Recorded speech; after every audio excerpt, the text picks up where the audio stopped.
Okay, I want to share with you today something pretty exciting. It's about a 5-week project that I undertook regarding my health and my longevity.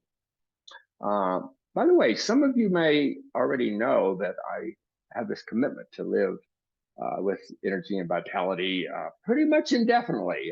I call myself a centurist. And a centurist is someone who counts their birthdays more in centuries, Oh, this is my first century birthday, second century birthday. Well, and I'll actually be coming up on my uh, first century birthday in a little bit less than 22 years now. But in order to really put some meat or some meaning behind the idea of being a centurist, I've got to take some actions, right? It's not going to happen automatically. So looking at the number one killer, at least the number one killer for us people in the Western world, is cardiovascular disease. Heart attacks, strokes, stuff like that. And I already had reason to believe I'm pretty good health in that area, but like, what would be like to be in the optimal health in that area?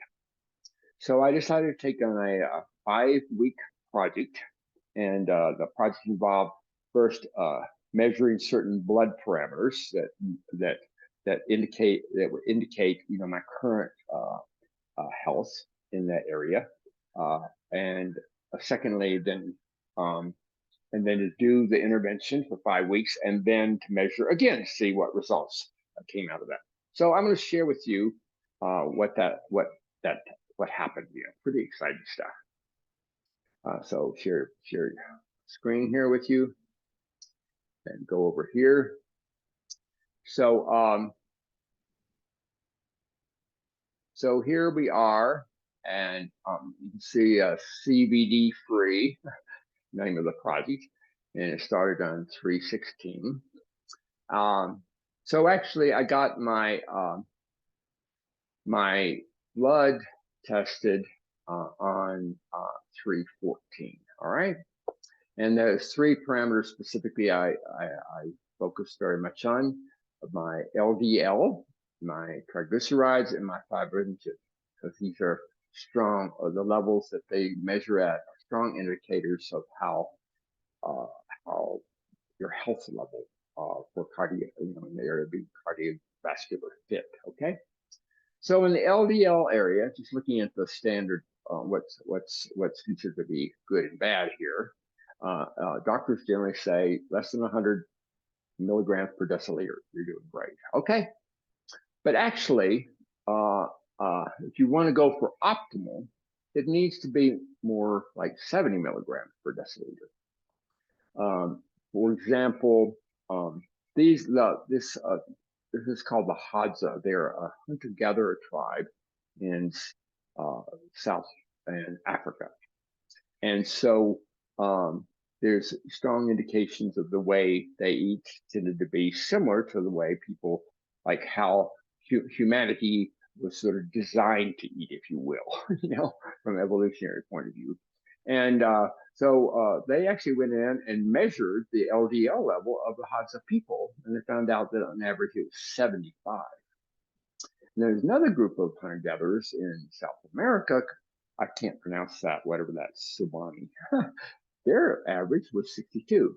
Now, what's significant about this is there's no record of actually any heart disease problems like heart attacks or strokes in these hunter-gatherer tribes. So that's a very good indication that this LDL level of say around 70 is the optimal LDL. All right. So even though doctors in the Western world says, well, you're doing good enough if you're at 100. Okay. Yeah, I came in actually at 107, at the beginning test. And that's not bad. Most doctors would not be much concerned, but I'm concerned because I'm a centurist, right? Right. So now let's go to triglycerides.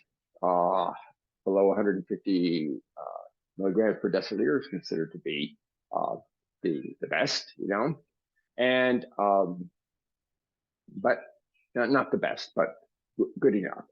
But again, the optimal, especially according to Dr. Joel Greer, which bases this on a lot of scientific studies, is less than 100 is the optimal. So actually, I came in the optimal range at 86, But in general, on these parameters, less is always better. Maybe below 50 might be problematic, And then with fibrinogen, generally doctors say you're doing okay if you're less than 100, but again, the optimal is below 3. And again, even the starting this project, I came out to 325, so I was already in the optimal range. Okay. So now let's look at the interventions that I did.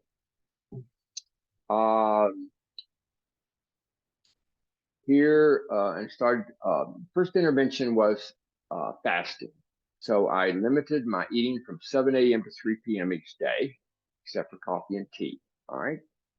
Outside of those hours, I could take supplements and stuff, but that was what I could do. The eating part was there. And by the way, in general, I was already eating whole foods vegan. All right, but I got more rigorous in that area.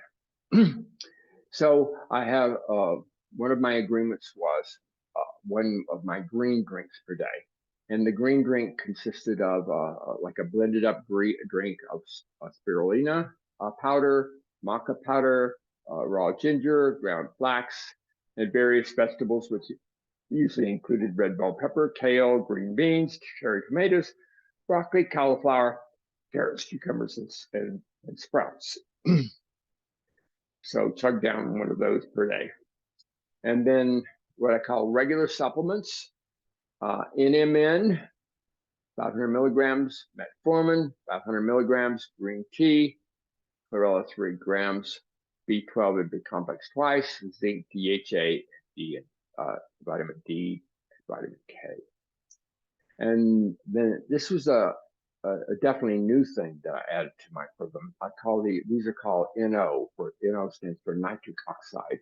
So in general, it seems that the more active nitric oxide you have in your system, then that really helps for your vitality, especially with regard to a good vascular system. So I, based upon my research, I did 3 grams 3 grams twice a day of L-arginine, 500 milligrams twice a day of L-citrulline, vitamin C, 500 milligrams, vitamin E, 200 units, international units, and alpha lipoic acid, 6 milligrams. What is that over here? I'm not sure. Anyway. Another thing I cut down on or eliminated, I tended to eat a lot of nut butters, so I said for this duration, I wouldn't have nut butters because so much. I mean, nuts are really, really healthy, but it's possible to have too much of it, and especially with the butters. And also, I tend to eat a lot of dried fruits, which is really concentrated sugar in general. So not have those, except for goji berries and cranberries, which are very low in sugar. And then I would have just measured amounts, about like a handful of nuts each day, and avocado, and focus on more fresh fruits. Also, I did 6 minutes of red light therapy a day on a regular basis. So that was the intervention, and also with some regular exercise. But that's pretty standard already. So that was intervention. Now let's go up and see what the results were after 5 weeks, because then I took another blood test, and on April 5th, my LDL went down to 100 milligrams per deciliter. So to be able to do that in 5 weeks, to increase, to better my indicators of my, how good my vascular system is, that much in 5 weeks, I consider that pretty exciting, Then now let's look at the triglycerides, which are actually already in the optimal range. Oh my God, went down to 76, the the perfect got better. And now let's look at the fibrinogens. All right. Wow. Got better too. The perfect got better there also. So this is just very encouraging, and I'm following up like how to make this, you know, play this game maybe more often of doing these things to see like how absolutely optimal I can get my my indicators of my health for maximum longevity and vitality in my life. So um, thank you for I appreciate if you have any questions, feedback, please, you can always reach me easily on my website.